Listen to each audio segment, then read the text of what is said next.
56 years ago this month, thousands of demonstrators converged on the Democratic National Convention to demand an end to the vicious imperialist war on Vietnam.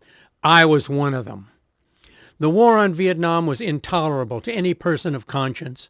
The student leader Mario Savio spoke for all of us when he said, "There is a time when the operation of the machine becomes so odious, makes you so sick at heart that you can't take part. You can't even passively take part. And you've got to put your bodies upon the gears and upon the wheels and upon the levers and upon the apparatus, and you've got to make it stop."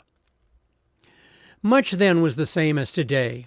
A progressive President, Lyndon Johnson, was forced to withdraw from the race for re-election.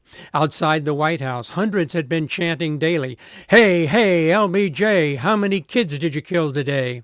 His progressive Vice President, Hubert Humphrey, was anointed to take his place as the Democratic candidate for president.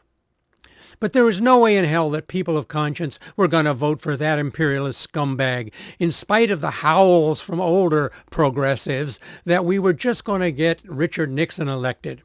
And here it's important to note that Nixon was elected, and then he was forced to end the war on Vietnam. Elections do not determine the outcome of wars.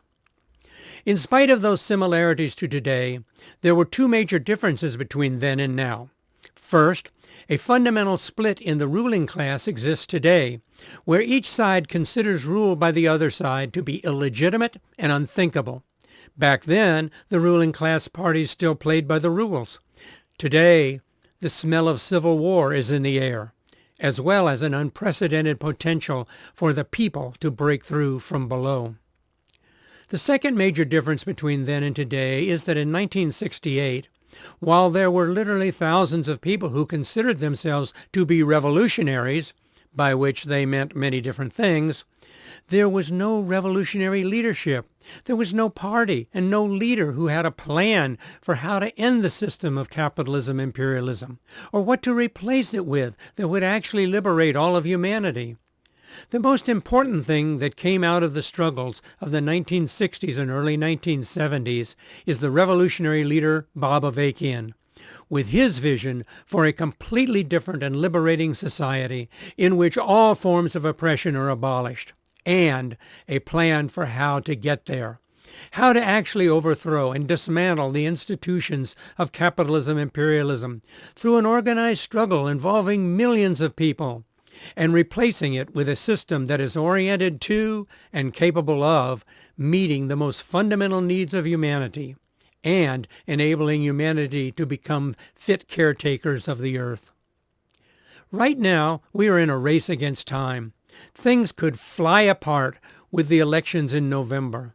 The MAGA fascists literally believe that they are on a mission from a non-existent God to save America, while the globalist imperialists of the Democratic Party are preparing for a coming world war.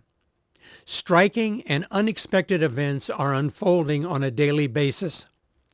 It is in this moment that the frequent dispatches from Bob Avakian have become critically important to winning and training thousands to be in a position to lead millions should the proper conditions unfold for a revolutionary attempt.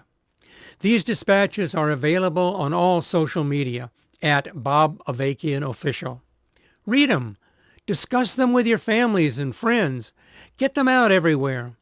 We do not have to accept the world this system has in store for us. That is a scientific fact. The future is not predetermined, and what we do now is critical.